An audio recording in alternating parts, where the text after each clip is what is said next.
What's up, all you lovely internet movie fans, and welcome back to the channel. I'm sorry I'm late, a couple days late, just had some things going on I gotta handle, but let's talk about our movie news for this week. We have the Fantastic Four opening weekend predictions and a great prediction on the box office. We have some Kevin Feige news regarding Marvel's future in terms of the X-Men, Iron Man, Captain America. We have some Spider-Man filming update, and then James Gunn's DCU. A lot going on in terms of Lantern, Supergirl, and then Superman, which is doing great at the box office and had a killer second weekend. Let's dive into and discuss everything right now, and it's good to be back and talking to all of you guys. So, first off, happy Comic-Con week to everyone. I know San Diego Comic-Con is happening this coming weekend, and unfortunately, DC won't have a major presence, nor will Marvel, but the head of Marvel Studios, Kevin Feige, sat down with Deadline and Variety reported he had a lengthy conversation about a lot of things going on in terms of the future of the Marvel Universe, where it's X-Men casting, some Iron Man and Cap news, so let's dive into that right now. First off, he said that the X-Men franchise is going to be directed, especially their first movie, the X-Men movie, is going to be directed by Jake Schreier, the guy who directed Thunderbolts, which makes complete sense because of what he did in the movie with Thunderbolts. So I'm proud of Jake, and I'm really excited to see what he can do with that movie because X-Men are awesome, and they're going to be a tentpole franchise and the cornerstone of the next phase, the next probably decade of Marvel movies. But he made some interesting comments saying that they want to do a much younger cast for the X-Men, and we're going to see, I think we'll see a lot of the same characters. We'll probably see some Jean Grey, Beast, obviously Charles and Magneto, Wolverine, but we'll see some off-kilter X-Men characters that we're not too familiar with, I believe, but he wants to go much more younger with that casting, which, if you think about it, it makes complete sense because of what the X-Men franchise represents and how long we're going to be with those characters for the multitude of years to come. So I'm very intrigued by this. I want to see what characters they start off with the X-Men team. I think this will be, so I also believe that since they're going to focus much more on younger actors to play these X-Men characters, I think that means it's going to focus much more on the school aspect, whereas the original X-Men movie focused on like the teachers there in terms of Storm, Cyclops, Jean, all those people. We still may get some of those characters, but they may be students just starting out at Charles's school or whatever the case may be. I'm very curious about that, but I think that makes complete sense.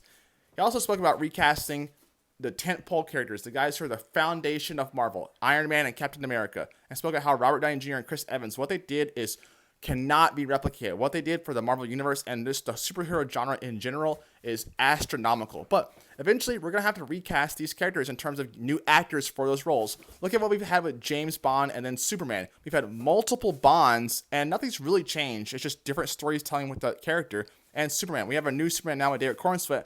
It's a new imagination of the character, but new story, but we don't see the same old thing going on again. So when he said this, I'm very intrigued. So we have new, younger actors coming in to play these characters, but it's not a reboot. He also said that. It's not a reboot. He hates that word. It's a retooling of the MCU. So we're not going to see the same old stories be told over and over again for Captain America and Iron Man. All those stories that we've watched and loved, they have happened, but now we're going to see new iterations of the characters. We'll see a new Tony Stark, a new Steve Rogers, with younger people who won't go through the same things that we've seen, like the Civil War movie. We see different interpretations of those films going forward. But this makes sense because you want to have Iron Man. You want to see Cap on the big screen. You want to see them interacting with the X-Men. You want to see them interacting with the Fantastic Four, with Spider-Man. You want to have Avengers movies where they're leading the teams. They're maybe going against the X-Men, fighting with the X-Men. Whatever the case may be, this makes complete sense too. And so I think post Secret Wars, we're going to see a lot of continuity streamlined. We're going to see some legacy actors continuing on in their roles. Chris Hemsworth, Thor, I believe he will stick around. But then some new actors in roles that we know in terms of Iron Man, Captain America. We're going to see those characters, but with new, younger actors to tell new, cohesive stories with a streamlined Marvel universe that will have the X-Men, the Fantastic Four, the Avengers, all interacting, going up against new villains with Galactus, Doctor Doom, with X-Men villains like Mr. Sinister, Apocalypse, all these stories. And that's going to be absolute cinema for all of us MCU and Marvel fans.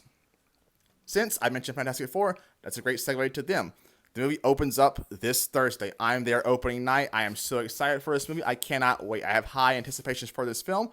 And so do fans, apparently, because they're projecting around a 120 to 130 opening weekend domestic box office, which should be very well. That would actually outpace what Superman did here domestically, which that movie is doing great right now, and I absolutely love that one as well. I think Fantastic Four has just the potential to have great legs, too, and I think what Superman did really uplifts what Fantastic Four did, because people came in that movie, and they're like, oh, wait, this is a very good comic book film. What's the next comic book movie coming out? Because a rising tide lifts all boats.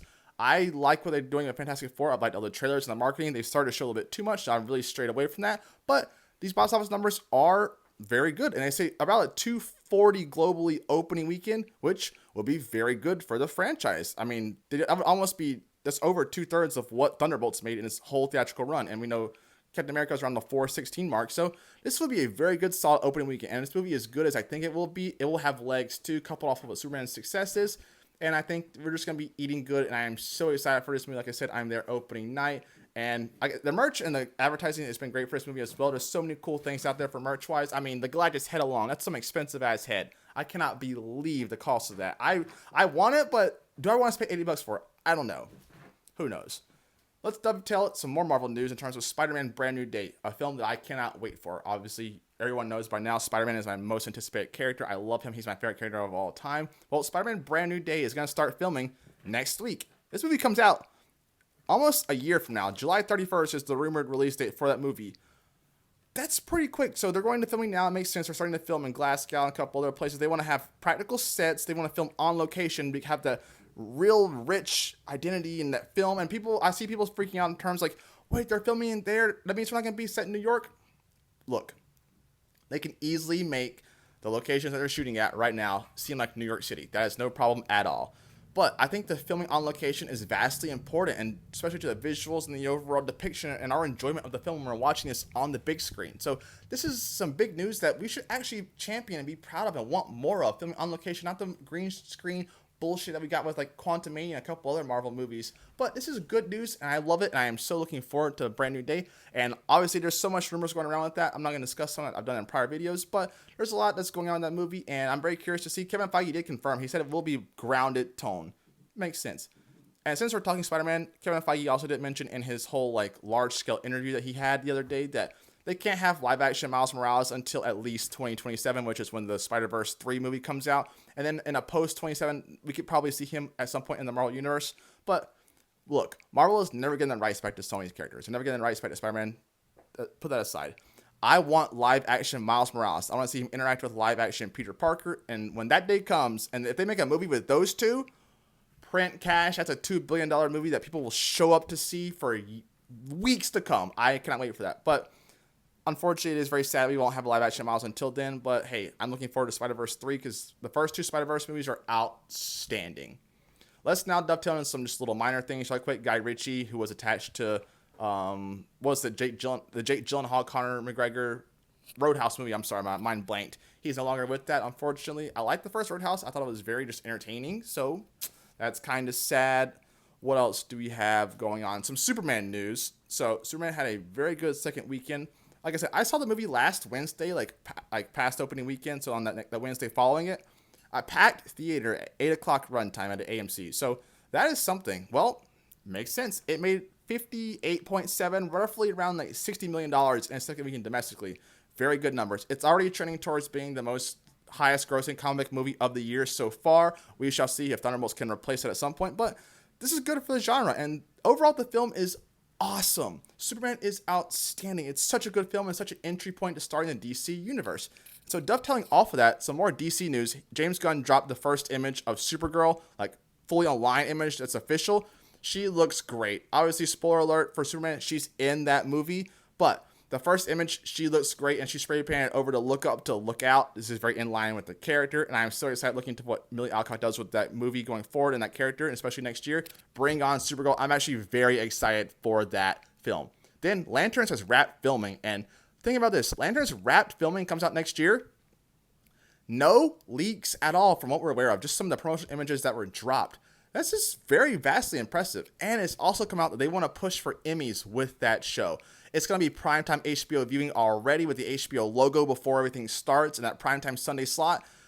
I am very excited for Lanterns more and more, especially with like the Guy Gardner coming. He's going to be in there, and then Hal Jordan, and it's going to be John Stewart central focus with Aaron Pierce's character.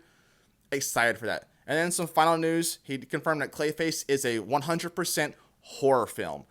So exciting. And if you think about it for a budgetary perspective, this is good because you can make it for relatively cheap with a lesser known actor to an extent, but it's still under the DC franchise, and what that movie could be and the story that you could tell with that character, very intriguing for me. I'm very intrigued by that film, and especially as a horror film, hey, I'm signed up for that. I want to see that, though. Let me know your thoughts on all the topics discussed today. Again, I'm sorry, guys, for being late, and I will see you guys at the movie theaters next time, which is Thursday for Fantastic Four. Love you guys.